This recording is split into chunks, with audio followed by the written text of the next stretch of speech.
राजा ययाति एक ऐसे राजा थे जिनके दिमाग में हमेशा बस एक ही चीज चला करती थी, वो थी काम वासना, भोग विलास। आप कहेंगे एक राजा तो भोग विलासी होता ही है, इसमें नया क्या है?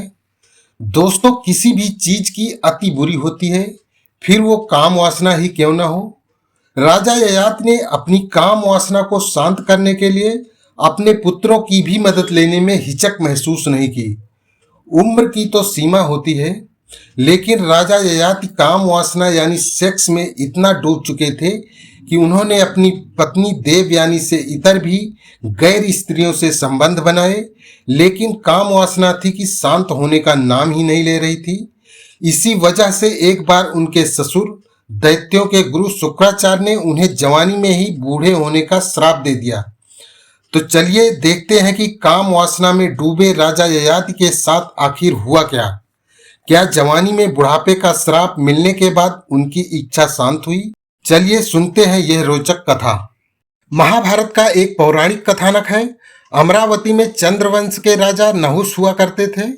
राजा नहुष के 6 पुत्र याति, ययाति, सयाति, आयाति, बियाति और कृति थे।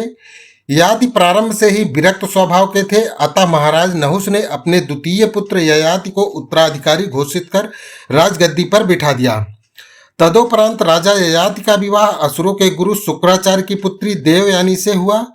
देवयानी के साथ उसकी सखी शर्मिष्ठा दासी के रूप में आई। शर्मिष्ठा भी राजभवन में रहकर देवयानी और महाराज की सेवा करने लगी। आगे चलकर राजा ययाति शर्मिष्ठा की सुंदरता पर मोहित हो गए। उसने याचना पूर्वक उनसे ऋतुकाल में पुत्र रत्न प्राप्त की कामना की। इस बात के लिए राजा ययाति ने पहले ही दैत्य गुरु शुक्राचार्य से प्रतिज्ञा की थी कि वह देवयानी के अलावा किसी भी पर नारी पर दृष्टि नहीं डालेंगे, किंतु फिर भी उन्होंने शर्मिष्ठा के प्रस्ताव को स्वीकार किया और उससे समागम करके 3 वर्ष में 3 पुत्र रत्न प्राप्त किए। जब यह बात देवयानी को पता चली तो उसने अपने पिता शुक्राचार्य को बता दिया। राजा ययाति द्वारा अपनी प्रतिज्ञा तोड़े जाने पर शुक्राचार्य ने उसे शुक्रहीन अर्थात वृद्धत्व का श्राप दे डाला। अब महाराज की सारी शक्तियां क्षीण हो चुकी थी। देवयानी से 2 पुत्र और शर्मिष्ठा से 3 पुत्र होने के बाद भी महाराज की वासना ज्यों की त्यों बनी हुई थी।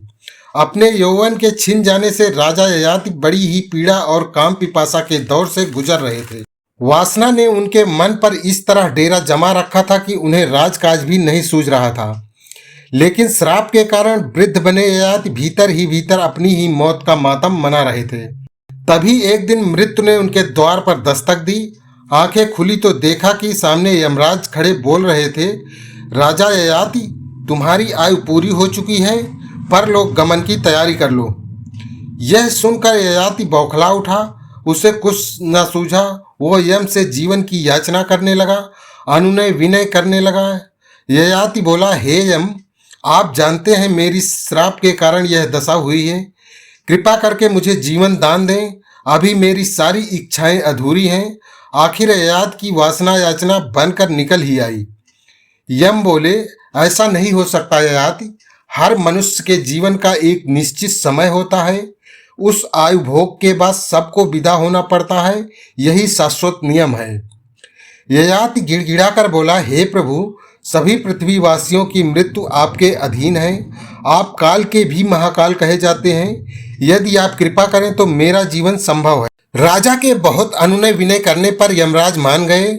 उन्होंने ययाति के सामने एक प्रस्ताव रखा कि हे राजन, एक उपाय है। यदि तुम्हारे पुत्रों में से कोई पुत्र तुम्हें अपना यौवन प्रदान करे तो तुम सुखपूर्वक जीवित रहकर अपनी अधूरी इच्छाएं पूरी कर सकते हो। यह सुनकर विषयों के चिंतन में लिप्त और मन का गुलाम ययाति निर्लज्ज होकर अपने पुत्रों से यौवन की याचना करने लगा। अधिकांश पुत्रों ने इस अवस्था में वासना के वशीभूत होकर अपने पिता को क्रोधपूर्वक दुत्कार कर अपना यौवन देने से मना कर दिया। किंतु राजा ययाति की दासी शर्मिष्ठा के सबसे छोटे पुत्र पुरु को अपने पिता की अवस्था पर दया आ गई। उसने आगे बढ़कर पितृभक्ति दिखाई और अपना यौवन देने के लिए तैयार हो गया। पुरु के त्याग को देखकर यमराज को आश्चर्य हुआ।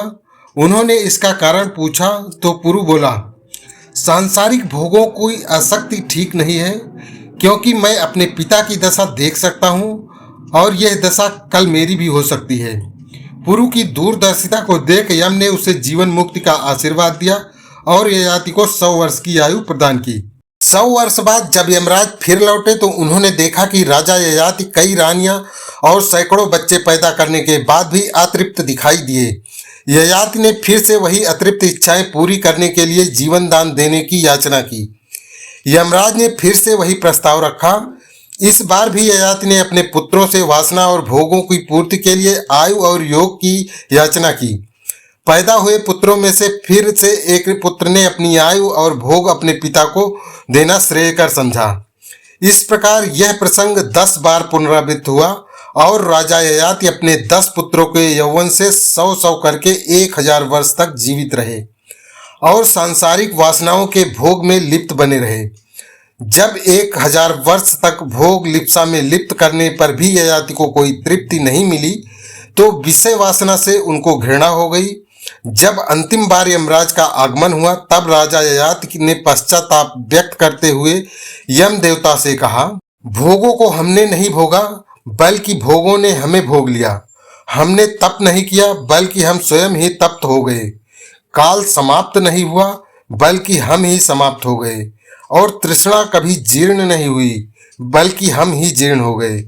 हे देव, भोग और वासनाओं के कुचक्र में फंसकर मैंने अपना बहुमूल्य जीवन व्यर्थ ही बर्बाद किया।